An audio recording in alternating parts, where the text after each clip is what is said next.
Hello students, today we will read the first chapter of Civics class 6 and the first chapter is diversity. Here we will read about the case study of Kerala and Ladakh. Both the places are located in the opposite direction of India and these places tells about their varieties, diversities. Now we will come to the Kerala. Kerala is located in the south west part of India. Kerala India के south west part में आता है। Spices like pepper, cloves and cardamoms are grown here. यहाँ जो केरल है ये spices के लिए, मसालों के लिए बहुत पॉपुलर है। यहाँ पर पेपर, ब्लैक पेपर यानी कि काली मिर्च, क्लोव्स यानी कि लौंग एंड कार्डमम्स छोटी इलायची के लिए बहुत पॉपुलर है। यहाँ पर पूरे वर्ल्ड में सप्लाई की जाती है स्पाइसेस की। The spice cultivation attracted the Jewish and Arab traders. और स्पाइस कल्टिवेशन की वजह से यहाँ पर प्राचीन समय से ही यहाँ पर काफ़ी ज़्यादा ट्रेड होता रहा है स्पाइसेस की वजह से। यहाँ पर ज्यूइश और अरब ट्रेडर्स स्पाइस कल्टिवेशन के लिए यहाँ पर आए, यहाँ से व्यापार करे और गए। These traders came and settled here। ये यहाँ पर आए, व्यापारी व्यापार करने के लिए आए थे, पर यहाँ पर देखा कि यहाँ पर इतना अच्छा कल्टीवेशन होता है। यहाँ के लोग भी इतने ज़्यादा तब समझदार नहीं थे, तो इन्होंने क्या किया, यहाँ पर व्यापार करने के बहाने आए और यहीं पर बस गए और फिर भारत पर अधिकार भी करने की कोशिश की। Once the sea route to India from Europe was discovered. और जब भारत से यूरोप के लिए समुद्री रास्ते की खोज हुई, और ये खोज किसने थी, बाई पुर्तगालियों के द्वारा।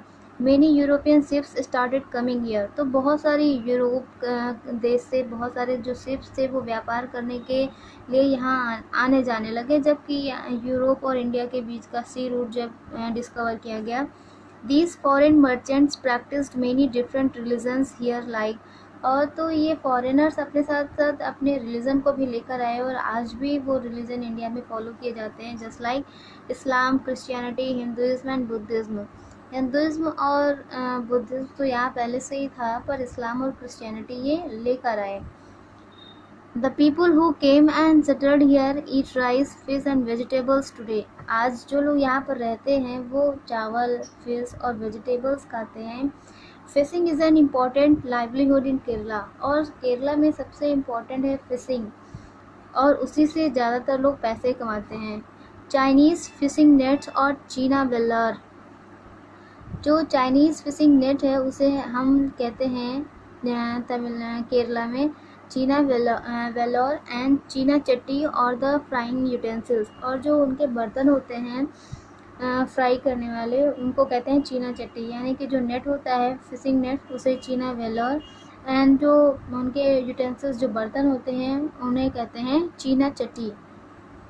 Are quite popular here. यहाँ पर ये इस तरह के बर्तन और ये जो फिशिंग नेट है यहाँ पर बहुत पॉपुलर हैं। क्योंकि फिशिंग यहाँ का मेन ऑक्यूपेशन है। यहाँ से ज़्यादातर लोग जो मिडिल क्लास या लोअर क्लास फैमिलीज़ होते हैं वो ज़्यादातर पैसे फिशिंग करके ही कमाते हैं और उसी से अपनी डेली लाइफ स्पेंड करते हैं।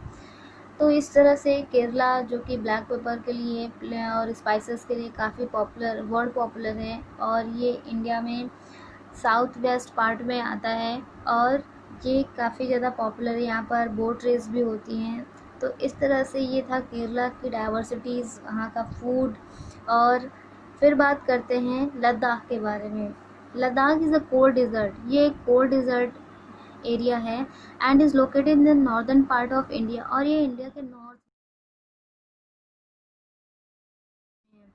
Cultivation is not possible in this region. और लद्दाख अभी हाल ही में नई यूटी बना है, और यहाँ पर जो कल्टीवेशन है वो काफ़ी ज़्यादा सक्सेसफुल नहीं है, क्योंकि यहाँ का जो लैंड है वो बहुत अनइवन है, जिसकी वजह से यहाँ पर कल्टीवेशन नहीं की जा सकती है।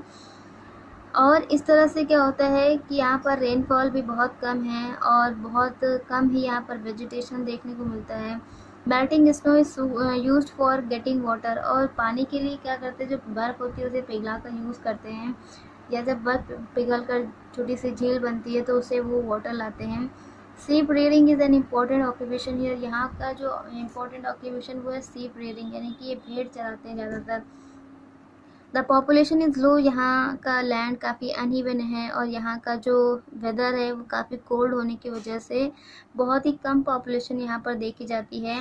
People here mostly trade in wool, यहाँ पर ज़्यादातर जो सिप का वूल होता है उसे निकाल कर व्यापार किया जाता है, उससे शॉल वगैरह बना के। They sell wool to traders in Kashmir, और वो लोग क्या करते हैं, लद्दाख में जो भी लोग होते हैं वो ज़्यादातर ट्रेडिंग में वूल से बने हुए मटेरियल्स को सेल करते हैं। तो वो क्या करते हैं, जो वूल होती है उसको कश्मीर के ट्रेडर्स को बेच देते हैं। The wool is use to make pashmina shawls, और ये जो वूल होती है ये पश्मीना शॉल बनाने के लिए यूज़ की जाती है। पश्मीना शॉल काफ़ी पॉपुलर है यहाँ लद्दाख में, क्योंकि यहाँ पर मेन ऑक्यूपेशन जो है वो वूल निकालने का है और उसी को ये सेल करके ये शॉल वगैरह बनाई जाती है। पश्मीना शॉल काफ़ी सॉफ्ट होती है और इसको बनाने में काफ़ी ज़्यादा टाइम लगता है और ये काफ़ी ज़्यादा महंगी भी होती है, प्राइसी होती है ये काफ़ी ज़्यादा। Meat and milk products like cheese and butter are important food items, और यहाँ पर मीट खाने में यूज़ करते हैं ज़्यादातर, और मिल्क प्रोडक्ट जैसे कि चीज़ बटर ये ज़्यादातर यूज़ करते हैं। Buddhism and Islam are practised here, यहाँ पर बौद्ध धर्म और इस्लाम धर्म को फॉलो किया जाता है। और जो लद्दाख है वो बहुत ज़्यादा पॉपुलर है पश्मीना शॉल्स के लिए।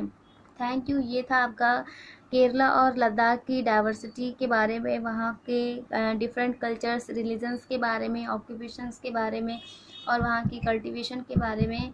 नेक्स्ट टॉपिक में हम डिस्कस करेंगे यूनिटी इन डाइवर्सिटी के बारे में। अगर आपकी कोई भी क्वेश्चन रिलेटेड हो इस टॉपिक से तो आप कमेंट बॉक्स में कमेंट भी कर सकते हैं। Thank you.